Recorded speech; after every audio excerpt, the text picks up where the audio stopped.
Welcome to the CEO Insider Podcast, powered by YTexas. My name is Sandy McIlree. In this episode, we'll talk to the founder, CEO, and chief strategist at AA Labs, Amber Allen. AA is a global marketing agency with in-house technology that engages influencers and consumers with experiences worth sharing. They're hyper-focused on innovation in three verticals: gaming, technology, and entertainment. Amber and her team at AA have masterminded more than 1,000 immersive experiences, connected hundreds of companies, and produced some of the world's most popular activations at the Super Bowl, South by Southwest, San Diego Comic-Con, and E3. Enjoy this episode of the CEO Insider Podcast with the founder, CEO, and chief strategist at AA Labs, Amber Allen. South by Southwest. I know you spoke on a panel, also worked on the 80th anniversary of Batman in partnership with Warner Brothers. How was South by Southwest this year? It seems like it gets bigger every year. Does it get better every year? You know, I think that what I'm seeing a lot more as South by year over year is the incorporation within technology and the entertainment space in your day-to-day world of products.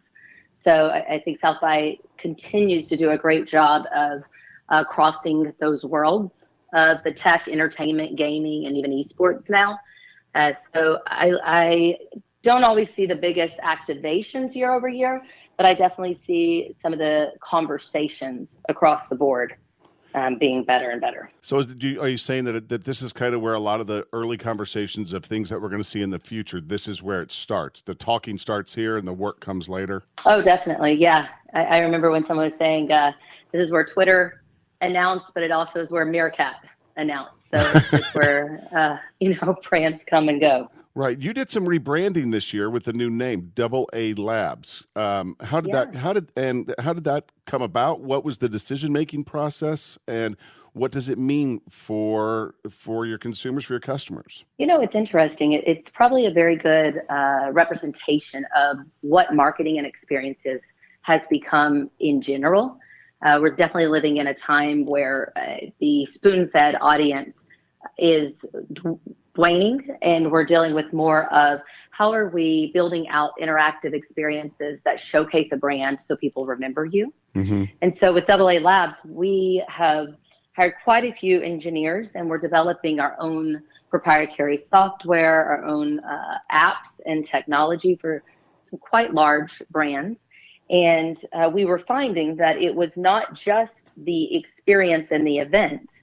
I should say not just the event. It was more of the experience as a whole, a 360. Mm-hmm. So how are you creating an experience, whether it be digital or physical, and how are the two worlds colliding? And so it made a lot of sense to put a couple different companies together that was under the AA umbrella and call us AA Labs. It's been an exciting time. I love our new tagline. It's the code to fans. You and I met before at the Relo Awards last year at the Ritz-Carlton in Dallas.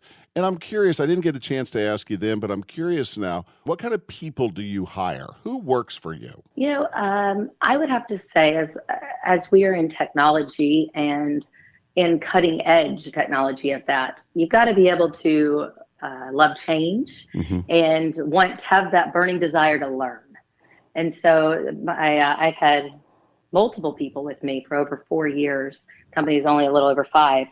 And we have found that the people that just really thrive in this environment are the ones that love to either love gaming or technology, learning new stuff, and been very blessed to have people that also are either storytellers, but they love the tech, or my tech encoders that also like to be on site at events. So it's the understanding technology and being on site has been a surefire for a great employee.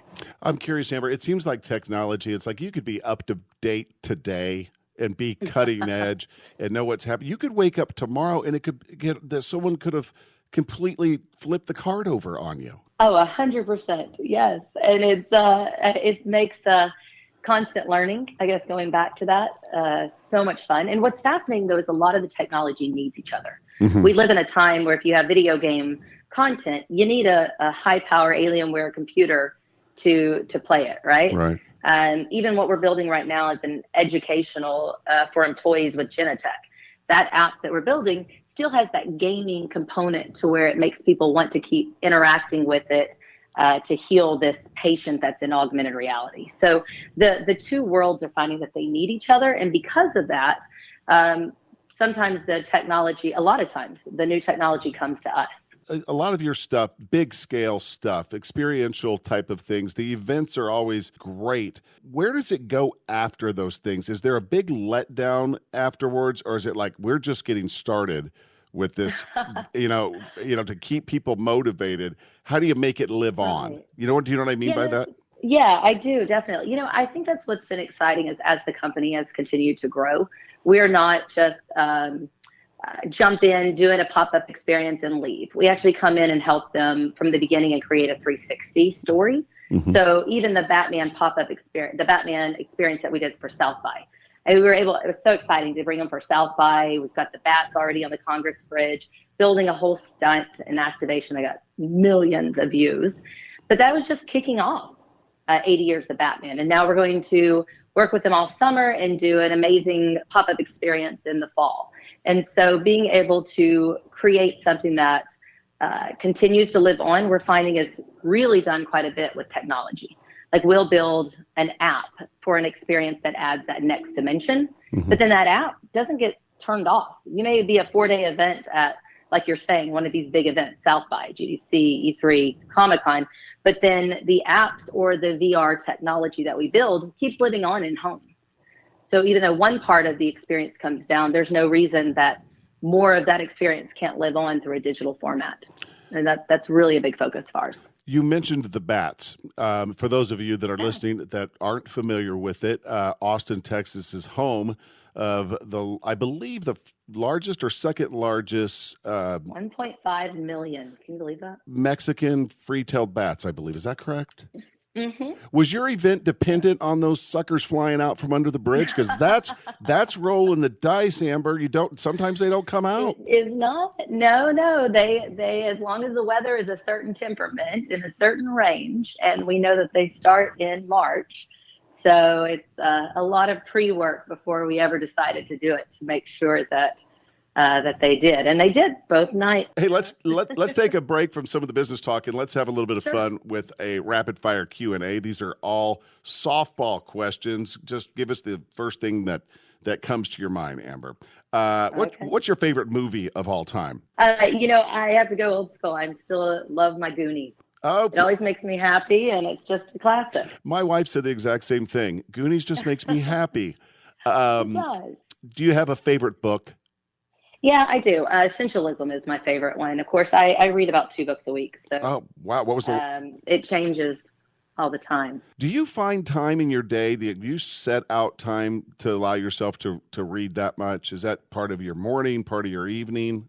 It's part of the evening, but I'm also on a lot of flights. So I've scheduled time on my flights, and I always do it. Are you a book person or an e-reader person? Oh, yeah. E-reader. I have my Kindle. I can carry a lot more books into that. Pie, cake, or cobbler? Pie, cherry. Cherry pie. Football, basketball, or baseball? I'm a basketball girl. Are you? I bucked the norm. Love me my Maverick. What's your go-to karaoke song? I don't karaoke. It's some country song usually. Whatever a friend drags me up on, I go and do. Now back to business. Why should we care about immersive experiences? Well, I mean, I guess you should only care about it if you actually have a product that you want someone to interact with. Right. And if you have a product that you actually want people to use, many times for our world, it's a lot of technology that is hard for people to understand. And so if we can simplify it and they can adapt it quicker, then that helps that product get adapted quicker, and they can, as a company, continue to grow and expand. And so immersive experiences in either format help people remember it. Think of a song, right? If you're somewhere and you hear a song, you remember that song and where you were. That is how we are as visual learners. And if I can bring something into a brand that immerses you into that, and you remember what you touched, felt, and what brand brought that to you, you're going to remember that product every time. And that is what we have found. This is a whole new world, isn't it? I mean, just the way that you described it to me, it just wasn't possible not long ago. Right. I mean, and that's what's so exciting. It's this, we live in a world of Bandersnatch where we can watch TV and actually change the answers. Mm-hmm. We do creative experiences that my larger audience can actually be in Europe and Russia interacting through Twitch Play Live on one of my experiences and changing what happened to that physical world in San Diego. And that is the interactions that we have are no longer limited to the physical location. What are some of the businesses that are really taking advantage of AR that you're impressed with? We love working with Magic Leap itself, right, as the augmented reality glasses. We've been working with them for over a year, and I truly believe their product is amazing and can help change how we do day-to-day of our life. For a company that's doing it a little bit different, we're working with a Genetech right now, Mm-hmm. as I mentioned, and creating more of an educational with AR as a patient. And then as you solve fun little questions or do things in that space, it actually heals the patient. So giving that kind of visual learning and understanding and using technology to interact with it. I'm curious, Amber, and Ed's probably going to kill me for doing this, but I'm going to do it anyway. My business is media. I'm a radio guy, have been for 30 years. Selfishly, is there something in your world that would work in my world? I'm a really big fan of Bose AR right now. Have you tried them yet? Bose AR glasses? No, tell me about them, please. Fantastic. So they're glasses, like what you would normally have as sunglasses, but they've got full surround sound in them. Mm-hmm. And so you can actually be listening to the radio, be listening to a phone call, hang up the phone call, go back to the music or podcast, radio, those type things. So I feel that is a great way to actually have your day-to-day space and in that world go to something that's a new product or technology. On the flip side of that, look at what Dungeons and Dragons podcast just did. Mm-hmm. They had two guys that were on a podcast live stream playing Dungeons and Dragons. They created fun storytelling and around that space. They decided, they reached out to they know their community. They reached out to their community and go, we're going to start an animation series. We're going to try to raise $750,000. Mm-hmm. They put it up, and in under 36 hours, that's it, they raised $4.5 million. Stop it. Yep, 36 hours. And so that is exactly what you're talking about. It's a media form that is storytelling, and they built their community around it, and they gave back what their community wanted. The community gave back to them. Amazing. Mm-hmm. I think I could sit and talk to you and really just listen, because I kind of feel dumb when I talk to you, and just listen to all the stuff that's going on. It's absolutely incredible how the world is changing. Yeah, I think the one I'm the most excited for is how it's going to change retail. Tell me. Well, I believe that there was one at Accenture did a great job at their event at South by, and they had a Kinder Scott app. And you could go in front of that app, and I don't want to try on different earrings. I don't have time to go into the store and take all that time. You stand in front of this phone, and automatically it's got the earrings on you. You scroll to the right, new ones come up. I like that one. I like that one. In under 30 seconds, there you go. I just made a $100 purchase of 2 different earrings. Anything that we can do that simplifies and creates a way for people to get there. Again, there's a perfect example, right, of an interactive experience that's tied in with retail and AR. Mm-hmm. And it's definitely the next wave.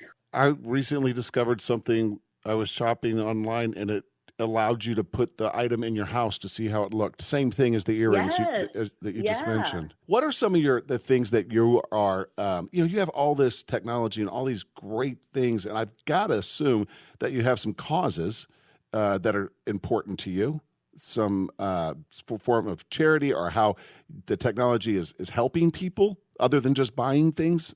Oh, definitely. Yeah. I mean, in one area I'm really passionate about helping with. One of the causes is for animals, and Austin Pets Alive and some of the groups there. And so we actually were able to tie it in with Overwatch and Blizzard and create an experience that went to the gaming audience, going to them, and then creating, working with pet finders. Mm-hmm. And we had over 300 dogs adopted, and 12 million people saw the experience. And Austin Pets Alive had more people add on to their Facebook channels. And so it was able to kind of give back in that area in a world that kind of goes and talks to the gaming space. Nice. But yeah, I'm very involved in trying to help against human trafficking and different things here in Austin. I'm thinking about the talking to a small business owner or someone that is interested in AR and what you do. Is it just beyond the? Is it like the DVD player was back in the day? They were super expensive and they got really affordable, or is the price point right now? What I'm asking is, it super expensive to get in this game? No, it's interesting. Our business cards, we built an augmented reality app about 3 years ago, and it was pre-Pokemon, Mm-hmm. and it was kind of an interactive experience like that for a client for an event. Creating it then, and now what we have been able to build off of that, the cost has gone extremely more affordable, and it's become so much more mainstream with phones and processing chips, and obviously mobile AR is easier because everybody has a phone, right? Right. But yeah, no, I mean, our business cards right now, they're an AR trigger, and now clients are going, hey, I want to do that. I want to have every month the business card stays the same, but I'd like to have a video change on it or an animation pop up and, like you said, be in the real world. Wow. So no, it's definitely getting extremely more affordable for what you get, because remember, a merchandise thing can stay the same. A person has it in their home to give your business card, right? Right. But then on the other side of that, I can change and digitally push out something new. So that same product just became a whole new other message that I want to share with you. How happy are you to be back home in Texas? Oh, it's good to be home. It's great. My little nephews and stuff getting to be at their birthday parties and things Mm-hmm. like that are nice. And I definitely a Texas girl, and I appreciate here in Austin, especially, they're very good at connecting and collaborating out here. So it's something that I've definitely seen and appreciated living here. Wow, with all the technology and stuff that you know and you do, you've got to be the coolest aunt in the world. Yeah, I'm still like, I'll buy a Nintendo Switch and my sister's like, I don't know if I want to play games. And then I'll send her all these articles about strategy and Mm-hmm. how it makes the brain work. Yeah, right. It's amazing. So, yeah. Well, Amber, thank you so much for taking the time to visit with us here on the CEO Insider Podcast, powered by YTexas. And I hope to see you again very, very soon. Heck, we're just right across town right now. I should just pop into your office and say hi. I know. Go try some new technology. I will. Thank you for your time. Have a wonderful day. All right. Bye-bye.